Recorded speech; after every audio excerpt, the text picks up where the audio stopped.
and I can't attract people from the West Coast, let alone from Europe, to come and run my bank because they're worried about getting gunned down the streets of Baltimore.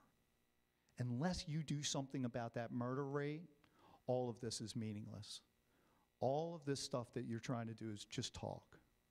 So I got it, Woody, I got it. I think I have a plan to deal with it, and communicated that to them. Next panel, faith leaders. Same thing.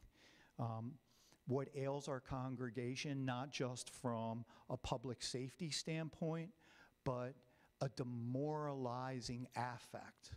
A demoralizing affect of seeing the carnage repeated over and over and over again as families are consumed by this cauldron of violence in our city, has had this incredibly depressive effect over not a couple decades, but over some generations now spanning 2 different generations. Unless you do something about murders in Baltimore, all you have is fancy talk. I got it. I think I got a plan. Lastly is the community groups. Their concerns were, they understood exactly what you just said, ma'am, about the robberies. So they're really creeped out because here's what they knew and didn't communicate that the business community and the faith community didn't communicate.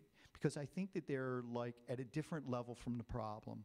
But the community can't escape it because they really are down in the weeds of where it occurs and what happens. Theirs is the corner where the crime scene tape is. And so they said,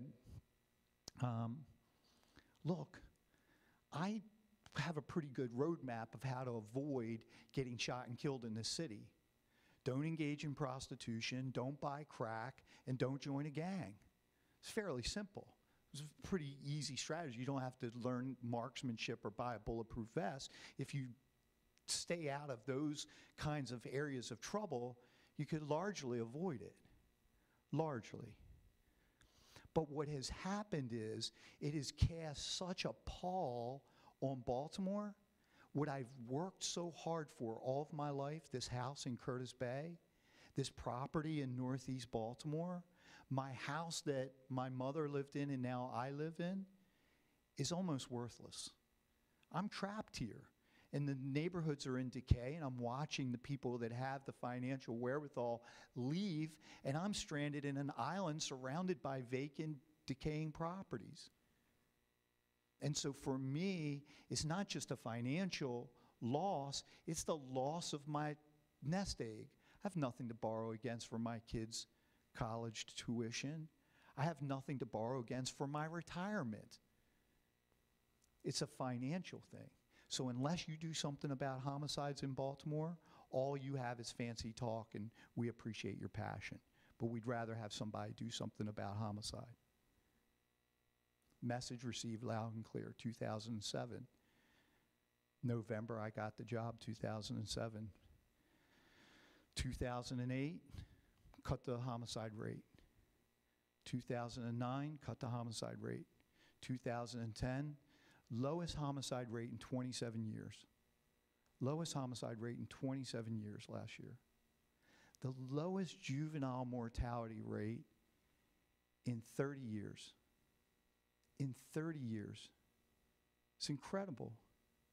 If the Ravens beat the Steelers, everybody in the city, 660,000 people know it. Whatever the population of Maryland is, they all know it. Everybody in Pennsylvania knows they lost too, but they don't want to admit it.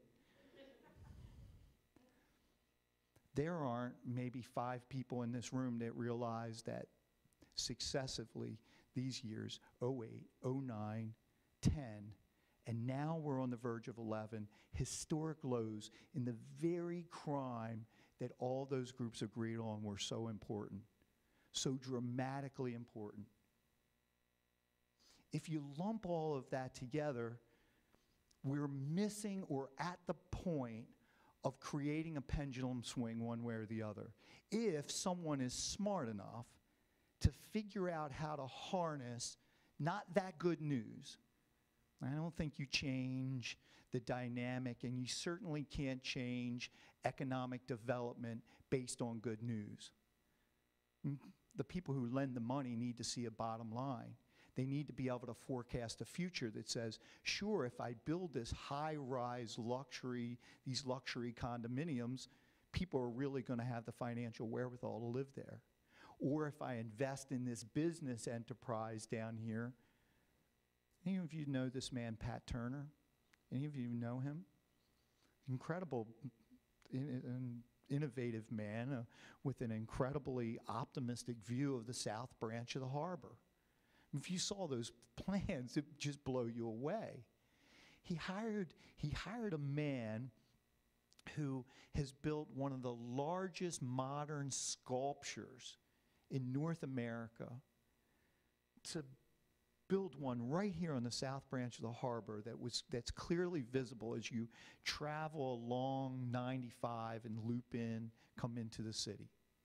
Incredible what he has committed to paper. And his dream and vision about creating that in a decaying section of Westport with a soccer facility and a retail establishment to rival Harbor East. I have to tell you, how many of you are native Baltimoreans? How many? So you, sir, and you, I hate to ask you your age, but I'm just going to assume that you're a little bit older than me, a little bit.